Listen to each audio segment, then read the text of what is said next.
Ken a couple of days to get his whole life packed in 2 bags. Just 2 bags, couldn't even pack his clothes. Some folks didn't even have a suitcase to pack anything in, so 2 trash bags is all he gave them. And when the kids asked Mom, where are we going, nobody even knew what to say to them. Ken didn't want to lie, he said the US is looking for spies, so we have to live in a place called Manzanar, where a lot of Japanese people are. Stop it, don't look at the gunman. You don't want to get the soldiers wondering if you're gonna run or not, cause if you run then you might get shot. Other than that, try not to think about it. Try not to worry about it being so crowded, cause someday we'll get out. Someday, someday. As soon as war broke out, the FBI came and they just come to the house and you have to come. All the Japanese have to go. They took Mr. Lee, and people couldn't understand why they had to take him because he's just innocent laborer. So now they're in a town with soldiers surrounding them. Every day, every night, look down at them. From watchtowers up on the wall, Ken couldn't really hate them at all. They were just doing the job and he wasn't gonna make any problems. He had a little garden, vegetables and fruits that he gave to the troops in a basket his wife made. But in the back of his mind, he wanted his family's life saved. Prisoners of war in their own damn country, what for? And time passed in the prison town. He wondered if he'd live it down if and when they were free. The only way out was joining the army, and supposedly some men went out for the army, signed on, and ended up flying to Japan with a bomb. That 15-kiloton blast put an end to the war pretty fast. 2 cities were blown to bits. The end of the war came quick, and Ken got out big hopes of a normal life with his kids and his wife. But then they got back to their home, and what they saw made him feel so alone. These people had trashed every room, smashed in the windows and bashed in the doors, written on the walls and the floor, Japs not welcome anymore. And Kenji dropped both of his bags at his sides and just stood outside. He looked at his wife without words to say. She looked back at him, wiping tears away, and said, someday we'll be okay, someday. Now the names have been changed, but the story's true. My family was locked up back in 42. My family was there where it was dark and damp, and they called it an internment camp. When we first got back from camp, it was pretty bad. I remember my husband said, oh, we're going to stay till last. Then my husband died before they closed the camp. Special effects.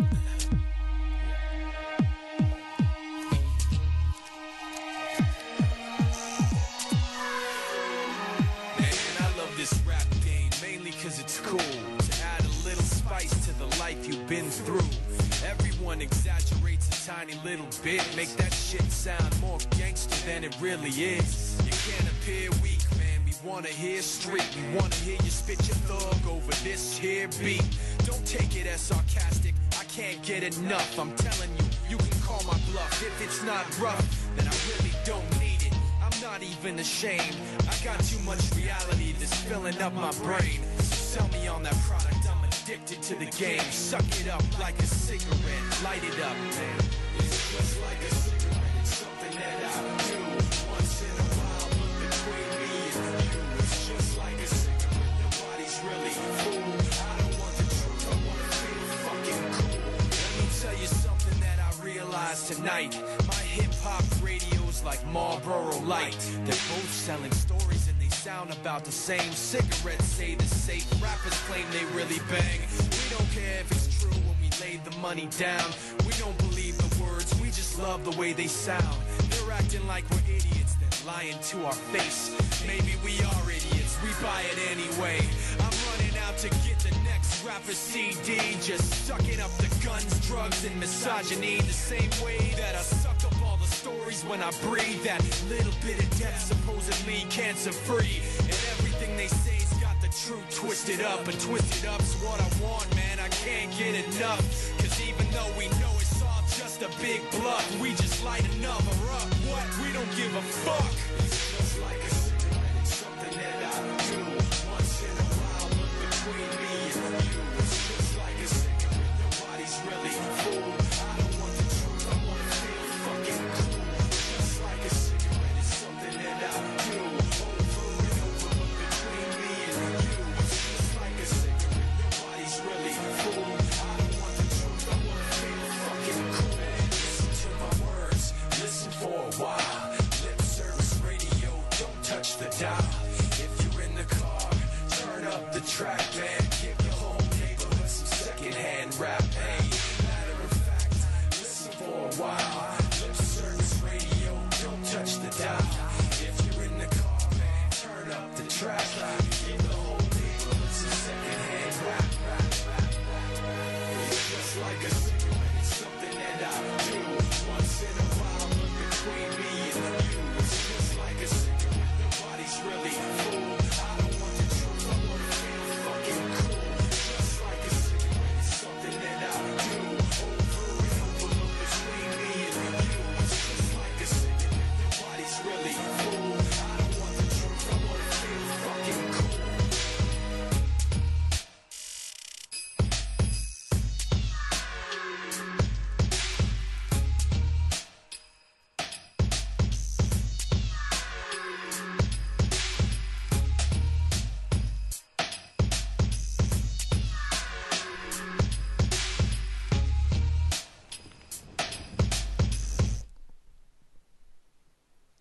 Alright, everybody, I am Derek in the Midwest, and I'm back. This is In Search of the Truth, and that's exactly what we are on, a search for the truth every Sunday and Wednesday night, 7 to 9 p.m. Central Standard Time. You can check out my YouTube channel, youtube.com/Derek in the Midwest. I have a bunch of videos up there. You can check it out for yourself, see what you think of my work. You can Facebook me now. I know Slim will be real happy to hear that. He was, oh my God, you're on Fedbook. Just ecstatic to see my Fedbook profile was Slim. So that's interesting. But yeah, I have the Facebook, which you can check me out, Derek in the Midwest. I think its first name is Derek, and I believe in the Midwest is what I have as my last name. Just find it. You'll type in Derek in the Midwest. I gotta be the only one. Something like that. But anyway, I do on this show try to play music that will make you think and will help get you through your day. Music that you will identify with. Things like that. And sometimes it's, uplifting, and sometimes it's not the most uplifting. But if it's not the most uplifting, it's definitely going to be something that is going to be, an unpleasant truth that needs to be pointed out, things along those lines. And hopefully, as my show, keeps going, eventually I'll be playing some of my own tracks on here. I don't have anything right now ready to go, but I do write hip-hop myself, and it is truth hip-hop, basically. I don't know if many of you have heard of Payday Monsanto, but Payday Monsanto is a pretty dope hip-hop artist in my opinion. I certainly don't agree with everything he says, but that's not what this movement's about, not in the least.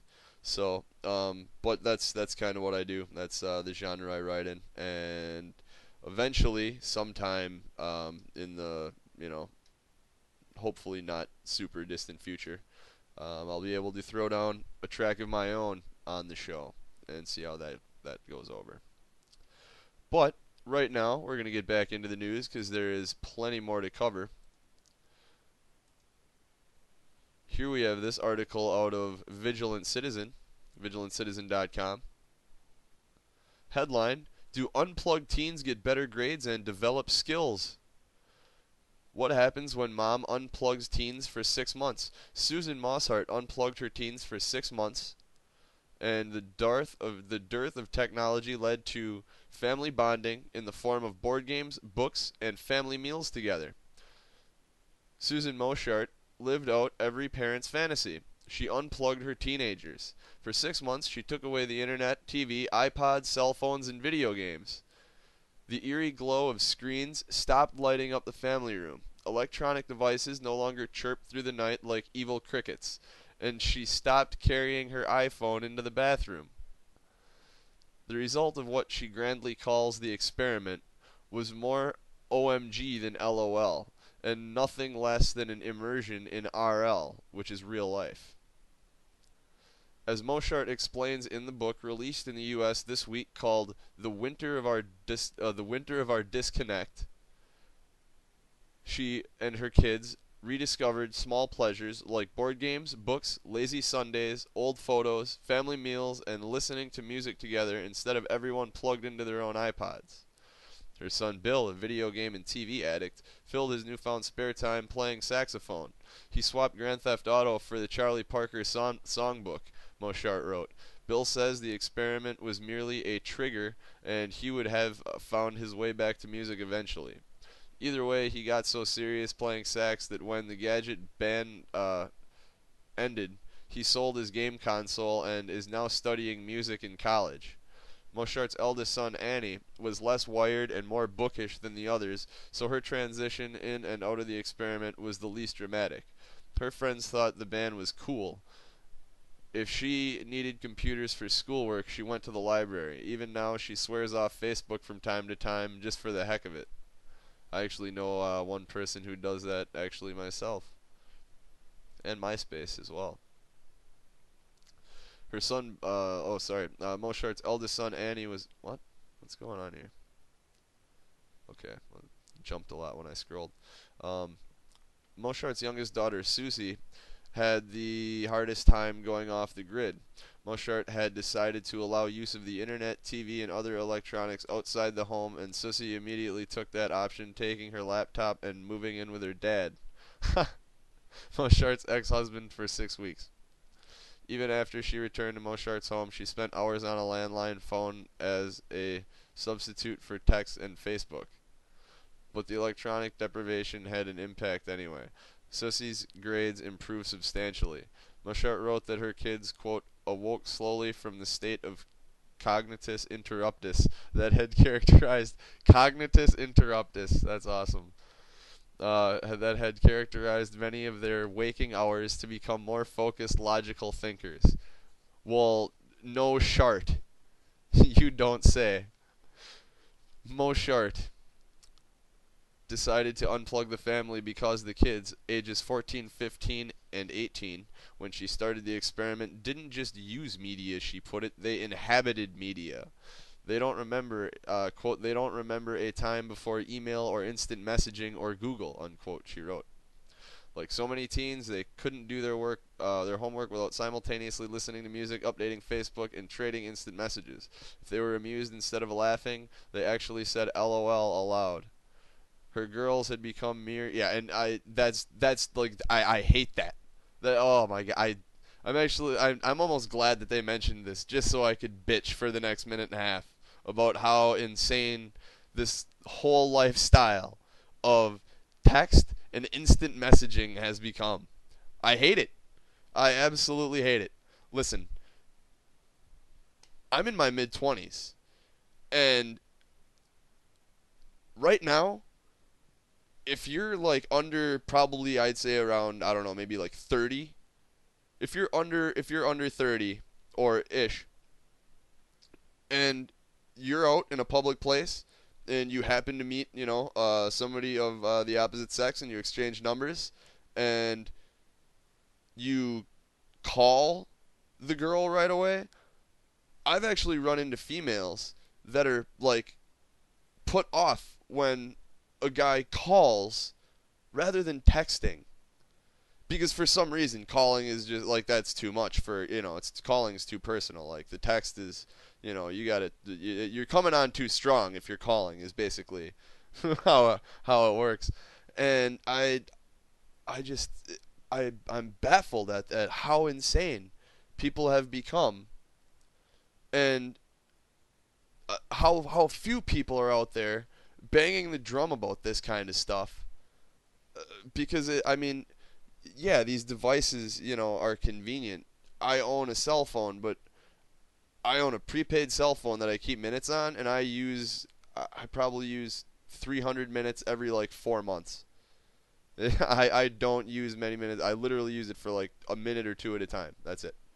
I have a landline for my other stuff, and I don't want the waves going into my head. I'm opposed to that. And aside from that, cell phones are a gigantic pain in the ass. So not a whole lot of people have my cell phone number, and I plan on keeping it that way.